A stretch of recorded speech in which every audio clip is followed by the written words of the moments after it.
जी, फिरदौस साहब आप बताइए कि हम आगे बढ़ सकते हैं जब तक ये 7-8 लोग जिसमें ट्रेजरी बेंच के ज़्यादा सही लेकिन ऑपोज़िशन के भी लोग हैं, जिन्होंने गालियाँ दी, जिन्होंने चीज़ें फेंकी, अगर उनके खिलाफ एक्शन नहीं लिया जाता यहाँ पे, तो हम क्या कर रहे हैं? ये कौन-सी जमहूरियत है फिर और ये देखें ये सबका नुकसान है, इसमें कोई ना समझे कि एक पार्टी का नुकसान है ये।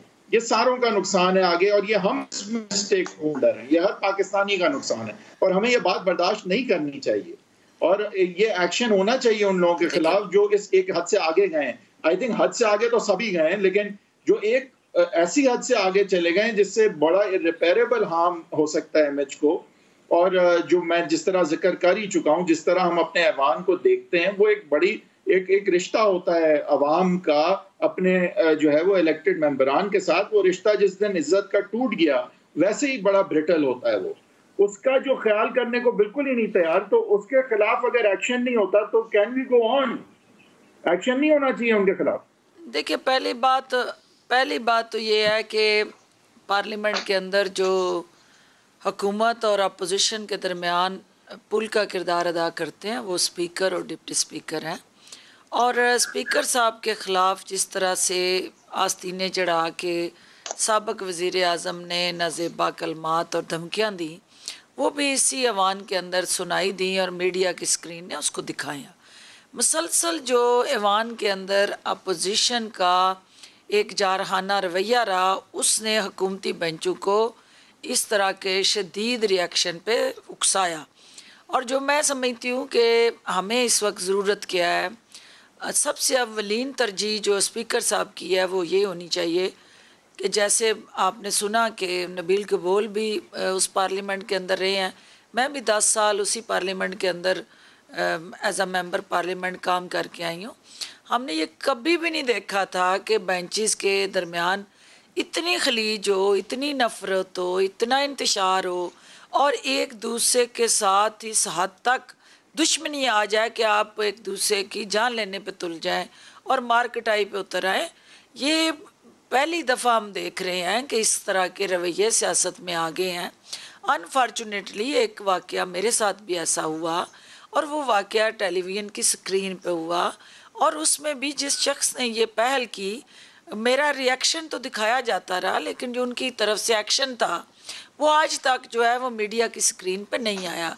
और बदकिस्मती से वो एक्शन जो है वो लीथल था और शायद चैनल जो है वो दिखाना अफोर्ड नहीं कर सकता, इसलिए वो नहीं दिखा रहे। लेकिन जो रिएक्शन था मेरा, एक खातून होते हुए, एक यहाँ हमारे माशरे में माँ बहन का एक तकद्दस है कि चादर और चार दीवारी के हम पामाल होने से बचाने के लिए एक लायामल बनाते हैं।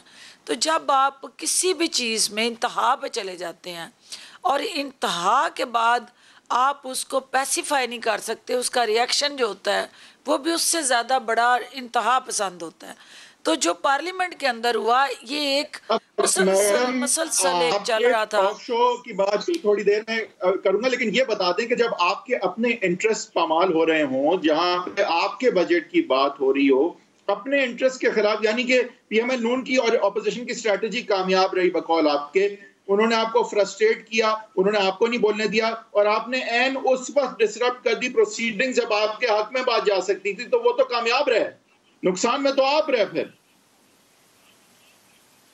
बिल्कुल आप ठीक कहते हैं। जो भी पार्लियामेंट के अंदर इस चीज़ को समझता है, देखिए हमारी हीट डिबेट होती थी, हम लोग वहाँ उस पार्लियामेंट के अंदर अपना नुक्ता नज़र देते थे और अब फैक्ट एंड फिगर्स पे खड़े होकर मुखालिफ को जो है वो चैलेंज करते थे। लेकिन इस तरह नहीं होता था कि हम दस्ते गिरबान हो जाएं। नहीं तो लेकिन ऐसा क्यों है कि मुराद सईद साहब जो हैं वो आगे बढ़ने के लिए ये बेहतर समझते हैं कि वो पार्लियामान में खड़े होकर लोगों को चीजें मारें?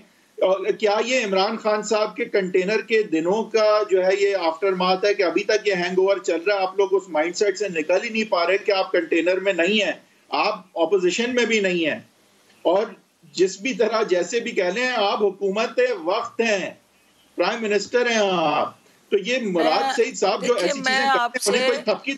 मैं आपसे इस हवाले से इसलिए डिफर करूंगी कि ये वन साइडेड रिएक्शन नहीं था।